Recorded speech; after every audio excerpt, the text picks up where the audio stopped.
जय मसी happy Christmas मेरी Christmas अनि येशूको जय होस् आमेन येशूको जय होस् भन्नुस् त येशूको जय होस् ह्यापी क्रिसमस भन्नुस् नि ह्यापी क्रिसमस भनेको चाहिँ एउटा रीतिरिवाज चाड होइन कल्चर होइन यो चाहिँ क्रिसमस भनेको येशू जन्मेको अनि खुसियालीमा मनाउने चाड क्रिसमस हो है येशू ख्रिस्ट भन्छौँ हामी येशू ख्रिस्ट भन्छौँ अनि क्रिसमस उहाँको जन्मको खुसियालीमा मनाउने हामी यो दिनलाई चाहिँ क्रिसमस भन्छौँ हुन्छ प्रभु धन्यवाद भएको होस् अनि म पनि एउटा मेरो सानो गवाई म तपाईँहरूको बिचमा राख्दछु म पनि धेरै हिन्दू कल्चरमा हुर्किएको बढेको कारणले म पनि धेरै जात्रा गर्ने थिएँ पहिला चिनेको थिइनँ होइन त्यतिखेर त अझ अहिले त कति माहौल छ नि होटेलमा रुमहरू सजाइरहेको हुन्छ यस्तो कति झिलिमिली पारेको हुन्छ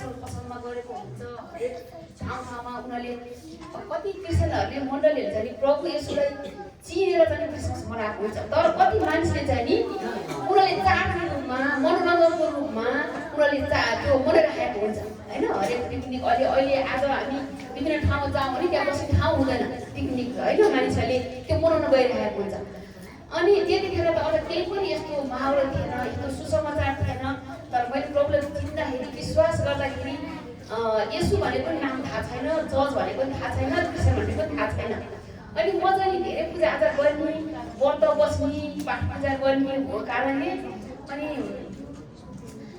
सोमबारमा पूजा गर्ने म एकदम शिवजीको भक्ति हुन्थेँ अनि व्रत बस्थेँ अनि त्यो दिनमा के खानुपर्छ त्यो खान्थेँ अनि त्यो दिन म एकदम आनन्द हुन्थेँ मैले शिवको लागि मैले पूजाआजा गरेँ एकदमै त्यसको भक्ति भएँ भनेर म चोखनिदो गरेर खान्थेँ म आनन्द हुन्थेँ भोलिपल्ट फेरि म मङ्गलबार आउँथेँ अनि मङ्गलबार फेरि गणेशको व्रत बस्ने फेरि पूजाआजा गऱ्यो अनि फेरि त्यहाँबाट फेरि गणेशको निम्ति त्यो व्रत बसाइ के खाँदा हुन्छ त्यो खाएर म बस्थेँ अनि त्यो दिन पनि आनन्द हुन्थ्यो तर अर्को कुरा मलाई कस्तो लाग्यो मैले आज गणेशलाई मैले बुझेँ तर त्यो दिन चाहिँ मैले अरू कुनै देउतालाई मैले गरेको हुँदैन तर नेपालमा चाहिँ 33 करोड देउता छ भनेर भन्ने थियो होइन भन्छ तर अनि त्यो दिनमा अनि मलाई यस्तो हुन्थ्यो कि आज मैले गणेशलाई म गणेशको मात्रै भक्ति भयो यो दिन त अब सोमबार भयो शिवको मात्रै भक्ति भयो म शिवको मात्रै भक्ति भयो तर मैले सोमबार पूजेको देउतालाई फेरि मङ्गलबार मबाट मेरो आत्माबाट भकाएको हुन्थ्यो मैले त्यो खालि मैले शिवको लागि मात्रै म त्यो दिनको लागि एकदमै भक्ति हुन्थेँ फेरि मङ्गलबारको लागि म फेरि मङ्गलबार गणेशलाई मात्रै भक्ति हुन्थेँ अनि त्यो मात्रै सम्झ भएर थिएन मलाई त्यो पूजाआजा गरेर मलाई शान्ति थिएन तर मलाई चाहिँ के त मैले आज शिवलाई पुजेँ भने मैले गणेशलाई मैले भगाइरहेँ मेरो आत्माबाट भगाइराखेको छु मैले उहाँलाई वास्ता गरेको छैन जस्तो लाग्छ तर अनि मलाई के लाग्थ्यो नेपालमा त धेरै हिन्दू संस्कारमा त 33 करोड देउता छ भनेर भन्ने अब 33 करोड देउता 33 कोटी देउतालाई खुसी पार्न त मैले मेरो घर परिवार आफन्त सबै छोडेर त्यागेर हरेक मन्दिरमा गएर म भक्ति भएर हिँड्ने पनि म सक्दिनँ धेरै मन्दिरहरू छ होइन अब म के गरौँ त म त एउटै देउतालाई पुज्छ मलाई त्यतिखेर क्रिस्चियन भने थाहा छैन येशू भने थाहा छैन मैले सुनेको छैन म त एउटै देउतालाई पुज्छु अब कसलाई हुन्छ त्यतिखेर चाहिँ एउटा के थियो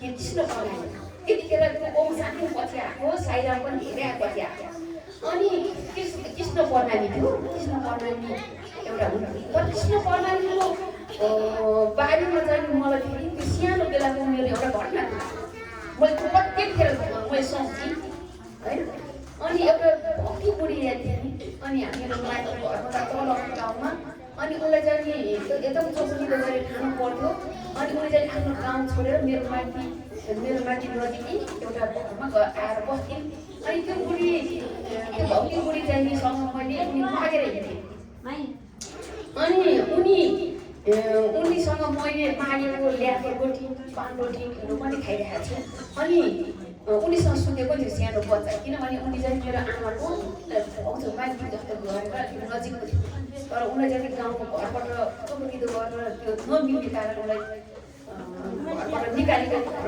गरेको कारण अलिक माथि बस्थेँ मागेर खाने गर्थ्यो उनी चाहिँ अनि तर यति त्यो बुढिया बिरामी पनि छैन, त्यो धेरै कमजोर पनि छैन, तर उनी चाहिँ बिहान उठेर कहिलेकाहीँ चाहिँ त्यो सिरपहरू भन्थिन्। अनि यति उठेर उनले चाहिँ कस्तो भने गाईको गोठमा तल गाई पालेको छ, माथि पराल छरिरहेको छ, त्यही पनि त्यो उनीहरू चाहिँ अलिकति हुने खाने भएको कारणले त्यो घरमा गाई बालेर नयाँ घर बनाएको भएर चाहिँ उसले बुढीलाई चाहिँ त्यो गोठमा चाहिँ ती पराल छाली अनि तिनै गुन्डी ओछ्याएर ती पकाउने खाने गर्थ्यो उनी चाहिँ। अनि एक दिन चाहिँ त्यो बुढिया त अब लोटामा हात धोएर होइन म भएको बेला अनि फेरि उक्लेर उनी प्लास्टिक मारे यसरी बसी उनले यसरी हात देखाएर नानी मलाई यति मासु खानु मन लागेको छ, मलाई यति मासु खानु मन लागेको छ भनेर भनेको कुरा चाहिँ मैले पछि मैले प्रभु यो एउटै देउतालाई मात्रै पुग्छु भन्दाखेरि म कृष्ण पनामीमा जाउँ कि भन्दाखेरि त्यो कुरोलाई मैले भनेकोलाई सम्झेँ। त्यतिखेर मैले मेरो बुढा आमालाई भने भने फलानु दिदीले फलानु आमाले खानु अति इच्छा गरेर छ अथवा के खानु मिल्थ्यो त्यो मैले भन्न सकिनँ, म बच्चै छु नि त, थाहा छैन। अनि मलाई पछि अब म के गरौँ त, एउटै देउतालाई जाउँ कृष्ण पनामी जाउँ भने नि त फेरि त्यो बुढीले जस्तै अब दुःख गऱ्यो कष्ट गऱ्यो धर्मको निम्ति होइन, अब आफूले खानु मन लागेर मासु पनि बसेर अनि त्यो आत्मालाई मारेर म धर्म त गरौँ, तर त्यो वृद्ध आमाले त्यो भक्ति बुढीले बुढेसकालमा मासु खान इच्छा गर्यो भने एकै मन तृष्णा भयो भने मैले गरेको जिन्दगी घरको कष्ट धर्म त खेर जान्छ। अब म के गरौँ त प्रभु, म त अब के गरौँ कसलाई भने म त त्यो कसलाई म त बिहिबारमा एकदमै गर्नु बसेर एकदमै बिहिबारतिर एकदम बङ्गाली एकदमै चल्न आएको टाढा अनि म त एकदम गर्नु बस्ने, तर के गर्ने म त त्यस्तैमा थिएँ। अब के गर्नु कृष्ण पनामी जाउँ पनि सकिनँ मासु बस्दै खाएको कारणले। अब यो धर्म यो सबै यो संसारको 33 कोटी देउतालाई बुझौँ भने पनि मैले नसक्नु भयो। अब म के गरौँ भनेर म चाहिँ बुझेको थिएँ। अनि म घरमा भनेर यहाँ सुनापट्टि आएँ अनि मेरो छिमेकीको घरमा बसेँ। अनि बस्दाखेरि चाहिँ एउटा दिदी चाहिँ नि नुहाउनु भयो। अनि मैले म चाहिँ मेरो सलिना भर्खर सानो छ अनि छोरी, अनि दिदी खाना खानुभयो भन्नुभयो भने मैले अनि मलाई चाहिँ अनि छैन फास्टिङ भन्नुभयो। अनि मलाई नुहाउनु लागेको फास्टिङ भनेको के हो त, अनि मैले कस्तो मलाई त्यो मलाई त खोजेको के धर्म र दि तपाईँको के फास्टिङ भने के हो भने हामी त पढ्नु भन्थ्यौँ नि होइन। अनि त्यहाँबाट उहाँले भन्नुभयो फास्टिङ बस्ने प्रार्थना गर्ने जे खाइ हुन्छ भन्नुभयो। तपाईँको के धर्म र क्रिस्चियन भन्नु त्यही बुझिनँ मैले कृष्ण पढ्न कृष्ण भन्नु उसले होइन मैले त्यो बुझ्दै बुझिनँ। अनि फेरि मैले भने के धर्म र भनेर फेरि सोधेँ क्रिस्चियन खाइछु न बेलुका भन्नुभयो। उहाँको चाहिँ दिनभरि फास्टिङ रहेछ बेलुका प्रार्थना रहेछ। अनि मैले सानो छोरी चाहिँ मेरो श्रीमानलाई छोडेर अनि मैले म दिदीले त्यहाँ बोलाएको छ साँच्चो है भनेर गएँ। अनि गएपछि त्यहाँ त अब बाहिरहरू पल्टाउने किताबहरू पल्टाउने भजनहरू गीत गाउने रहेछ। हामी त के त गोपाललाई बुझ्ने होइन, मन्दिरमा जाने तँ बसेर भोज बोकेर जाने, उनीहरूको त यता त किताब पल्टाउँछ, मलाई त्यो पनि अचम्म लाग्यो भनेर। अनि मैले केही बुझिनँ। अब त्यो भजन पल्टाएर दिन्छन् पनि उनीहरूको लयलाई पछि आयो भने यो शब्द हामी यहीँ हेरेर बुझ्छौँ, तर त्यो भनेको शब्दलाई यहाँ भजनमा हेऱ्यो भने उनीहरूको लय कहाँ पुगिरहेको हुन्छ त्यो पनि बुझेन, मैले केही बुझिनँ। तर एउटै कुरोले त्यो दिनमा मलाई प्रभुले छुनु भयो। प्रभुले मलाई त्यो वचन त्यो शब्दले मलाई छोयो। अनि लास्टमा चाहिँ त्यहाँ मण्डलबाट आएको उहाँहरूले चाहिँ के भन्नु अगुवाले के भन्नुभयो त तपाईँहरूलाई के प्रार्थना गर्नु बहिनी भन्नुभयो। अनि मैले त्यतिखेर प्रभुले छुनु भयो। अनि ओहो हामी त मन्दिर जाँदाखेरि त आफ्नै निम्ति मात्रै म लिएर जान्छु, कसैको निम्ति के चाहियो भनेर गाउँ छिमेकीलाई म मन्दिर जाँदा त भन्दिनँ। तर त्यो त्यहाँ चाहिँ के हो मैले पुरा बुझिनँ होइन। अनि त्यो आमाले भन्नुभयो प्रार्थना गरेर घर बनाउनु लागेको थिएँ भनेर भन्नु है, उनले अलिकति हुनुहुन्थ्यो नि त्यहाँ। अनि उनीहरूले प्रार्थना गरे। मलाई एउटै कुरो छोयो प्रभु बहिनीको घर बनाउनु लागेको छ, तपाईँ परमेश्वरले उहाँको घर बनाउनलाई पुग्नुको हरेक कुरामा प्रभु तपाईँले सहायता गरिदिनुहोस् मैले प्रार्थना गरिदिनु। मलाई एउटै शब्दले मलाई छोयो। ओहो मैले बुझ्ने देउता त खोपामा गएर प्रभु एक एकछिन हे गणेश भनेर मैले यसरी भन्नु पर्थ्यो। मन्दिरमा गएर लौन के अरे शिवजी लौन गणेश भनेर मैले भन्नु पर्थ्यो।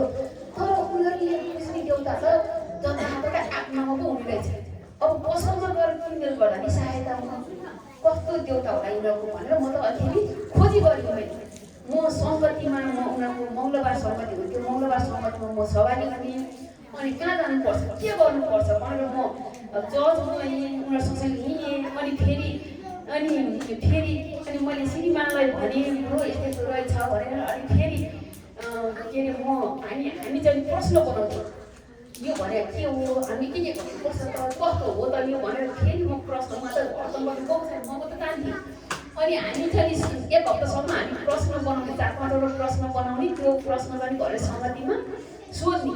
अनि त्यो उत्तर लिएर फेरि मेरो श्रीमानलाई मैले बताउँथेँ। अनि हामी यसरी नै 3 महिनाभित्रमा हामीले चाहिँ ग्राउन्ड बक्समा हामी भयौँ प्रभुलाई। अनि मैले त्यसरी नै प्रभुलाई फलो गरेर खोजेर अनि विश्वास गरेँ मैले है। अनि फेरि विश्वास गरेपछि यति आनन्द, यति शान्ति, मेरो घरबाट त्यो ऋण छ र पनि त्यो ऋण केही पनि भएन है। मलाई यति थुमासमा ज्यान शरीर है, यति शान्ति आनन्दले प्रभुले मलाई यसरी आशिष दिनुभयो। अनि साँच्चै नै प्रभुको चाहिँ मुक्ति र अनि अनन्त जीवन र शान्तिको विषय छ। आमेन, हालेलुया, प्रभुले धन्यवाद।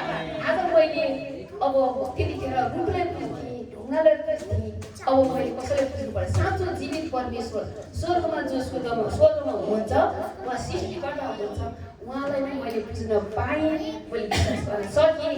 अनि मलाई उद्धार मुक्तिको निषेधा छ। अब मलाई कुनै चाहिँ नि चिजमा हो कि भनेर बोलाइनु परेको छैन। आमेन, हुन्छ। हामी म एउटा भजन गाउने छौँ, हामी सँगसँगै गाउने छौँ, नाच्ने मान्छे सँगसँगै आएर नाच्नु होला है।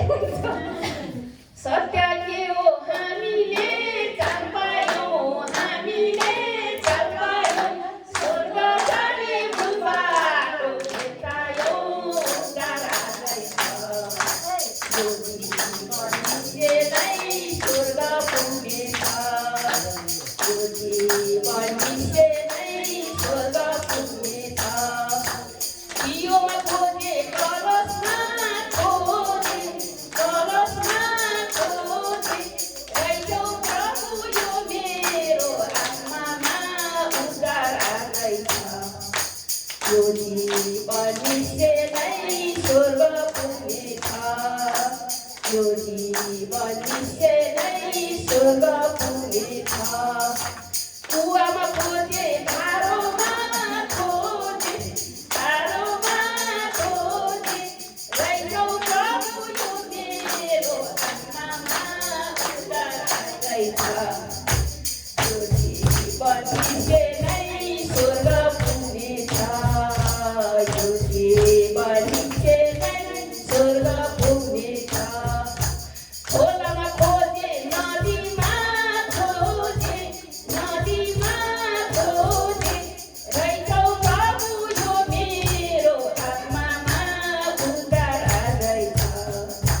यो जीवन निश्चय स्वर्ग पुग्नेछ, यो जीवन निश्चय स्वर्ग पुग्नेछ। खोपमा खोजे, मन्दिरमा खोजे, मन्दिरमा खोजे, रहेछौ प्रभु यो मेरो आत्मामा, उद्धार आजै छ। यो जीवन निश्चय स्वर्ग पुग्नेछ, यो जीवन निश्चय स्वर्ग